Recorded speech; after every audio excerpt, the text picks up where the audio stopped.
Doctor Manmohan Singh यांची अंत्ययात्रा आता निघाली आहे। काही वेळापूर्वी काँग्रेस कार्यालयात त्यांचं पार्थिव ठेवण्यात आलेलं होतं। देशभरातून काँग्रेसचे नेते तिथे आले होते। त्यांनी पार्थिवाचं दर्शन घेतलं मनमोहन सिंग यांच्या आणि आता थोड्याच वेळात 12च्या आसपास त्यांच्या पार्थिवावर अंत्यसंस्कार होणार आहेत। डॉक्टर मनमोहन सिंग यांची अंत्ययात्रा निघालेली आहे।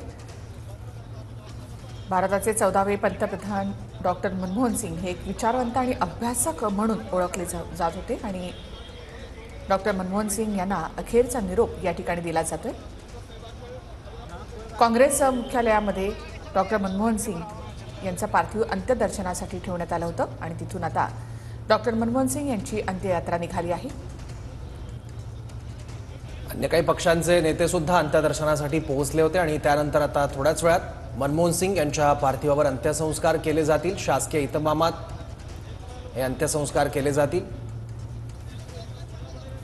राहुल गांधी सुद्धा या अंत्ययात्रेमध्ये सहभागी झाले आहेत। काँग्रेसचे अन्य काही नेते सुद्धा आहेत।